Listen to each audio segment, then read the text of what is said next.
Hi అండి, welcome back to Sushanti vlogs.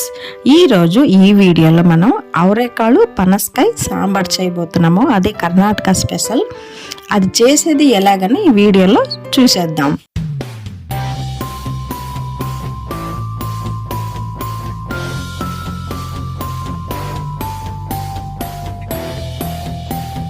ఇక్కడ చూడండి, నేనైతే ఈ సాంబార్ చేయడానికి ఫస్ట్గా 1.5 kg అంతగా పనసకాయలు ఇలా క్యూబ్స్ లాగా కట్ చేసి తీసుకున్నాను.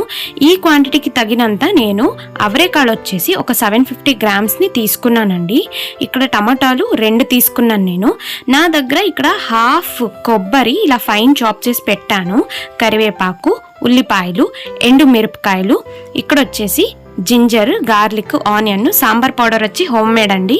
ఆ చింతపండుని వాటర్లో కాసేపి నానబెట్టి పెట్టేశాను. ఇక్కడ నేను కొబ్బరి తురుము వేయట్లేదు, పీసెస్ వేసాను కాబట్టి ఫస్ట్ అది బరబరాగా నేను రుబ్బేశాను అనమాట. ఒకవేళ మీ దగ్గర తురుమే ఉంటే ఇవన్నీ ఒట్టిగానే వేసుకోవచ్చు అనమాట, అంటే కలిసి వేసుకోవచ్చు.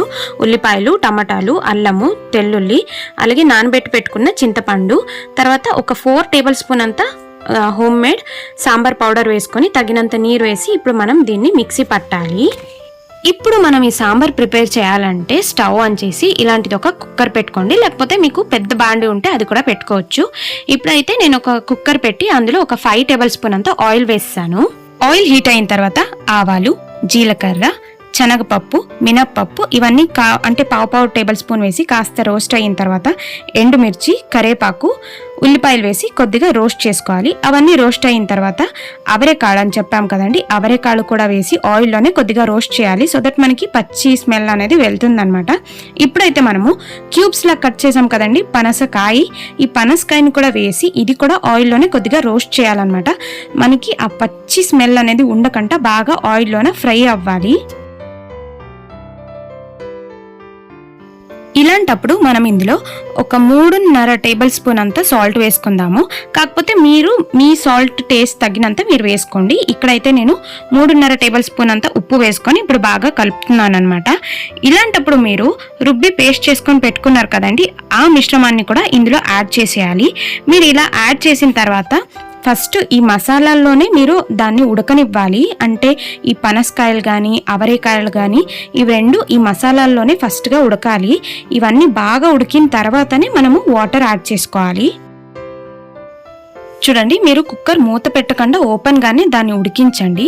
ఇప్పుడు ఇలాంటప్పుడు మీరు ఆ ముక్కలు బాగా నీటిలో ములిగేంత వరకు మీరు వాటర్ యాడ్ చేసుకొని దీన్ని ఇప్పుడు మనము ఒక 2 విజిల్స్ వచ్చేంత వరకు వదిలేయాలి.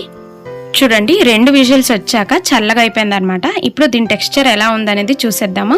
చూడండి, టెక్స్చర్ అయితే నిజంగా అద్దరిపోయింది అనమాట. ఆయిల్ అనేది పైన వస్తుంటే ఆ టెక్స్చర్ అనేది అందులో కిక్ ఉండేదే వేరే అనమాట.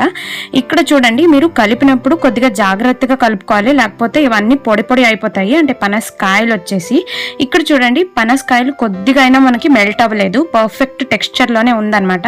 చూడండి, ఇలా ప్రెస్ చేస్తే అలాగ అవ్వాలి. ఐ హోప్ మీ అందరికీ ఈ వీడియో చాలా బాగా నచ్చిందని అనుకుంటున్నాను.